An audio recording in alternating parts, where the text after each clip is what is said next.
नमस्ते, आदाब, सत श्री अकाल, की हालचाल, कैसे आप लोग। मैं कुलदीप भंडारी स्वागत करता हूं आपका नेक्स्ट टॉपर्स के इस अमेजिंग से प्लेटफॉर्म पे, जहां पे आज हम करने वाले हैं लीनियर इनइक्वालिटीज का रैपिड रिवीजन। यार रैपिड रिवीजन, जैसे कि आप लोगों को पता है, हमारी एक सीरीज है जिसमें हम 10 से 15-20 मिनट में आपका पूरा का पूरा चैप्टर खत्म कराने की कोशिश करते हैं।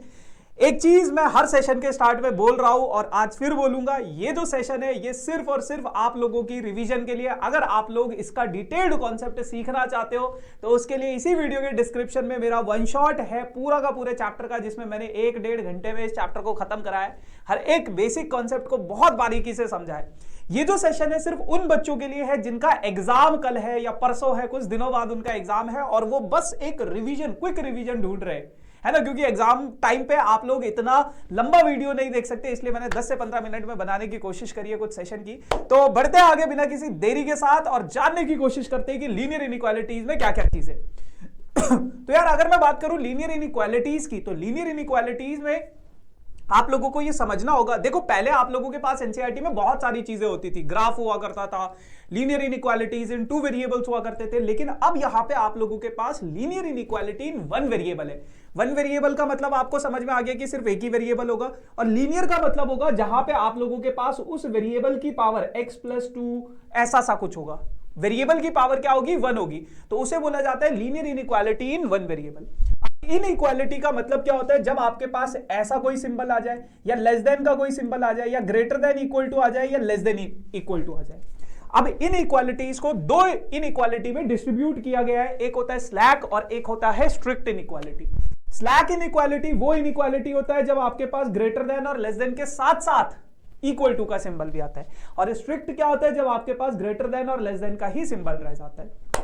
अब इनइक्वालिटी को सॉल्व करने के कुछ रूल्स होते हैं, सिर्फ ये 2 रूल आपको ध्यान रखना है। अगर यहां पे आपका कोई वेरिएबल है और बीच में कोई इनइक्वालिटी है और यहां पे कोई कांस्टेंट है ना, तो आप कैसे इसको सॉल्व करोगे? देखो, जितना आप एलएचएस में ऐड करोगे उतना ही आपको आरएचएस में भी ऐड करना पड़ेगा, और जब आप add, minus, subtract, multiply, divide कुछ भी कर रहे हो तो आपका इनइक्वालिटी चेंज नहीं होगा।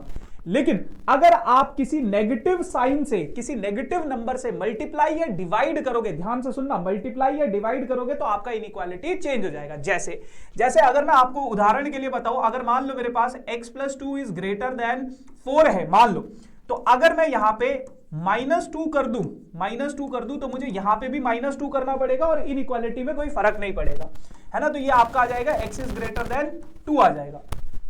लेकिन अगर मेरे पास है, मान लो x इज ग्रेटर देन 5, अगर मैं यहां पे -1 से मल्टीप्लाई कर दूं तो मुझे यहां पे भी -1 से मल्टीप्लाई करना पड़ेगा। तो अब इस केस में क्या हो जाएगा? इनइक्वालिटी का साइन चेंज हो जाएगा। बस आपको ये 2 रूल्स ध्यान रखने हैं।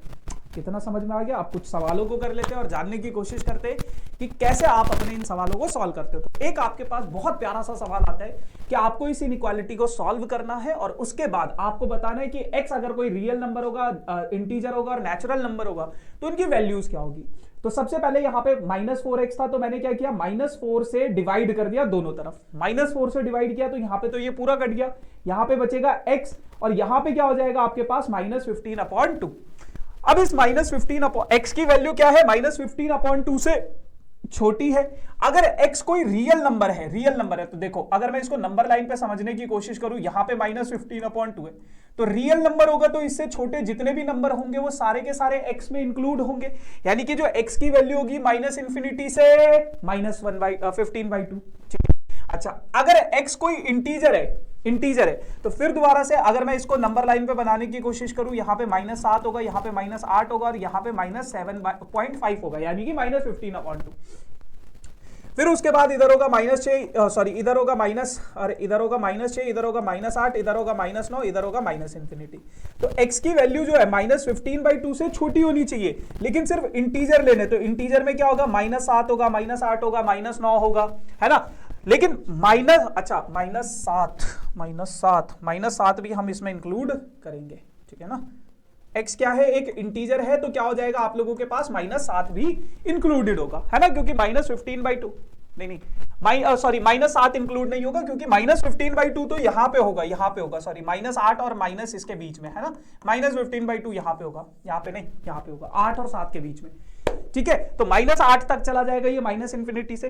फिर उसके बाद अगर x कोई नेचुरल नंबर है, नेचुरल नंबर जो 1 से स्टार्ट होते हैं, 1 2 3 4 5 6 7 8 9 10, है ना, तो उस केस में क्या हो जाएगा, आपके पास नेचुरल नंबर तो है ही नहीं, क्योंकि आपका आंसर क्या आया था, आपका आंसर आया था कि x की वैल्यू जो है -15/2 से छोटी, बट नेचुरल नंबर नहीं है, तो इसका मतलब क्या हो जाएगा, 5 हो जाएगा। ठीक है, एक और बहुत प्यारा सा सवाल आप लोगों के पास लीनियर इनइक्वालिटी से आ जाता है, जब आपके पास दो इक्वेशन दी जाती है, तो आप इस इक्वेशन को अलग सॉल्व करोगे, अलग सॉल्व करोगे, अलग सॉल्व करोगे, तो x की वैल्यू क्या आ जाएगी, ग्रेटर देन इक्वल टू 2 आ जाएगी। उसी तरह से जब दूसरी इक्वेशन को आप सॉल्व करोगे तो x की वैल्यू आ जाएगी -3। अब वो कहता है कि इस इक्वेशन को नंबर लाइन पे भी रिप्रेजेंट करना, दोनों इक्वेशंस को नंबर लाइन पे। तो पहला इक्वेशन क्या है, x की वैल्यू -3 से बड़ी है, -3 से बड़ी कहां तक जाएगी, इंफिनिटी तक जाएगी, -3 से बड़ी है। तो दूसरा क्या कहते हैं, x की वैल्यू या तो 2 होगी या तो 2 से बड़ी होगी। लेकिन अब ये दोनों इक्वेशन अगर साथ में है तो आपको क्या लेना पड़ेगा, इनका इंटरसेक्शन लेना पड़ेगा, यानी कि ऐसी वैल्यू जो दोनों केसेस में आए, तो ये वाली वैल्यूज इसके आगे जितनी भी वैल्यूज है वो सारी की सारी दोनों का पार्ट है, दोनों का इंटरसेक्शन है। तो x की जो वैल्यू होगी वो क्या होगी, या तो 2 होगी या 2 से ज्यादा होगी, इंफिनिटी तक। ठीक है भैया, चलो अब इस चैप्टर में आप लोगों को जो चीज फंसाती है वो है आप लोगों की वर्ड प्रॉब्लम। वर्ड प्रॉब्लम क्या कहते हैं, कहते हैं the marks obtained by a student of class 11th में एक बच्चा है जिसके टर्म 1 और टर्म 2 के ये मार्क्स दे रखे हैं। टर्म 1 में 62 है, टर्म 2 में 48 है। अब वो कहता है कि उसको मिनिमम कितने मार्क्स लाने हैं टर्म 3 में, मिनिमम कितने मार्क्स लाने हैं टर्म 3 में एनुअल एग्जाम में, कि उसका जो एवरेज हो, जो उसका टोटल एवरेज हो वो कम से कम 60 होना चाहिए, कम से कम 60 होना चाहिए या 60 से ज्यादा होना चाहिए, कम से कम 60 होना चाहिए। तो कम से कम 60 का मतलब क्या होता है, या तो 60 होना चाहिए या तो 60 से ज्यादा होना चाहिए। अब मान लो उसने फाइनल एग्जाम्स में x मार्क्स लेकर आया। अब अगर मैं इसका एवरेज निकालूं, एवरेज क्या होगा, sum of all marks divided by 3, है ना, क्योंकि number of observation divided by total, sum of observation divided by total number of observation. अब उसने बोला है ये जो मार्क्स है, ये जो एवरेज है, ये इसका एवरेज है, ये जो एवरेज है या तो 60 होना चाहिए या 60 से ज्यादा होना चाहिए, कम से कम 60, है ना। तो बस अब आप अगर अपनी इस इक्वेशन को सॉल्व करोगे, करना आपको आता है, कैसे करना है। ठीक है जी, चलो एक और सवाल देख लेते हैं। कहता है क्या कि अगर आपके पास कोई ट्राइंगल है, उस ट्राइंगल की आपको 3 साइड्स दी गई। कहता है सबसे छोटी साइड को अगर मैं x मान लूं तो सबसे लॉन्गेस्ट साइड क्या है, इस सबसे छोटी साइड के 3 गुना है, लिखा हुआ है 3 times the longest side is 3 times the shortest side. उसके बाद कहता है जो तीसरी बची हुई साइड है वो लॉन्गेस्ट साइड से क्या है, 2 सेंटीमीटर छोटी है। ठीक है, फिर कहते हैं इसका जो पेरीमीटर होगा, इसका जो पेरीमीटर है एटलीस्ट 61 है, कम से कम 61 है, कम से कम 61, ज्यादा से ज्यादा कुछ भी हो सकता है। तो पेरीमीटर क्या होता है, सम ऑफ ऑल साइड, तीनों साइड का सम पेरीमीटर कहलाता है। ये पेरीमीटर क्या है, कम से कम 61, या तो 61 होगा या 61 से ज्यादा होगा। अब अगर इस इनइक्वालिटी को मैं सॉल्व करूं तो यहां से मेरे पास x की वैल्यू क्या आ जाती है, ग्रेटर देन इक्वल टू 9, या तो 9 होगी या 9 से बड़ी होगी। अब आपको क्या बताना है, x की मिनिमम वैल्यू, शॉर्टेस्ट लेंथ। उसने जो बोला है कि जो शॉर्टेस्ट लेंथ, जो शॉर्टेस्ट साइड है उसकी मिनिमम लेंथ क्या होगी। तो देखो x की वैल्यू क्या है, या तो 9 होगी या 9 से बड़ी होगी, 9 से बड़ी कुछ भी हो सकती है, 10 11 12, लेकिन जो सबसे छोटी वैल्यू है वो क्या है, 9 है। तो वही आपको बतानी है minimum length, minimum length. Clear है। आखिरी सवाल आप लोगों के पास इस चैप्टर का है कुछ इस प्रकार से, है ना, ये मैंने आधा किया है, आपको इसका आंसर कमेंट सेक्शन में बताना है। बहुत फेमस क्वेश्चन है एनसीईआरटी का और बहुत बार आप लोगों के एग्जाम में भी आ चुका है कि अगर आप लोगों, अब इस क्वेश्चन के कॉन्सेप्ट को समझो, पहले इस क्वेश्चन के कॉन्सेप्ट को समझो, बच्चों को ये क्वेश्चन ही समझ नहीं आता। कहते हैं कि आपके पास एक बोरिक एसिड का सॉल्यूशन है, आपके पास क्या है, एक बोरिक एसिड का सॉल्यूशन है जिसमें 12% क्या है, बोरिक एसिड। 600 लीटर का सॉल्यूशन है जिसमें 12% क्या है, एसिड है। यानी कि 600 लीटर में जितना भी 12% होगा वो आपका क्या होगा, एसिडिक होगा, बाकी का वाटर होगा। अब इस बोरिक एसिड, अब इस एसिडिक सॉल्यूशन में, अब इस एसिडिक सॉल्यूशन में हमने एक और सॉल्यूशन कहीं से ऐड किया है, हमने x लीटर और ऐड कर दिया, और इस x लीटर में क्या है, 30% एसिड है। क्या है, 30% क्या है, एसिड है, 30% एसिड है। अब जो फाइनल आपके पास सॉल्यूशन बचेगा, जो फाइनल आपके पास सॉल्यूशन बचेगा वो कितने लीटर का होगा, 600 लीटर तो पहले से था, उसमें अगर x लीटर में और ऐड कर दूं तो x प्लस 600 लीटर हो जाएगा ना आपका फाइनल सॉल्यूशन। फाइनल जो सॉल्यूशन बचेगा वो कितना हो जाएगा, इतना हो जाएगा। अब उसने क्वेश्चन में आपको क्या बोला है, उसने क्वेश्चन में बोला है ये जो फाइनल सॉल्यूशन आपके पास बचा हुआ है इसमें जो एसिड होगा वो आपका क्या होना चाहिए, 15% से ज्यादा होना चाहिए। यानी कि जो आप x litre of solution add कर रहे हो वो 15% से ज्यादा होना चाहिए। इसका मतलब क्या है, जब आपके पास 12% 600 लीटर था, 12% ऑफ 600 लीटर एसिड था, है ना, उसमें जब आपने 30% ऑफ x लीटर ऐड किया तो जो एसिड, इससे क्या मिलेगा आपको, कितना एसिड है इस सॉल्यूशन में, कितना एसिड है और इस सॉल्यूशन में कितना एसिड है, तो जो टोटल एसिड है वो आपके पास ये हो जाएगा।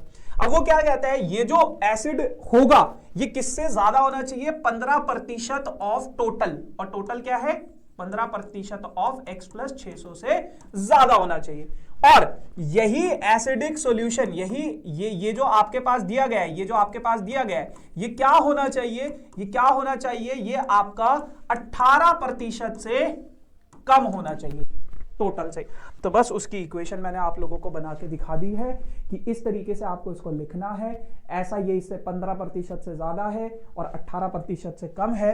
अब आपको x की क्या वैल्यूज होगी, किस किस के बीच में लाई करेगा, वो मुझे कमेंट सेक्शन में बताना है। बाकी yes guys, this is all about for this session. मैंने हर एक चैप्टर का रैपिड रिवीजन बनाया है इसी तरीके से, कुछ 15 मिनट का, कुछ 10 मिनट का, जो छोटा होगा वो 10 मिनट का होगा, जो बड़ा है थोड़ा वो 15-20 मिनट का जाएगा, शायद 25 मिनट का जाएगा।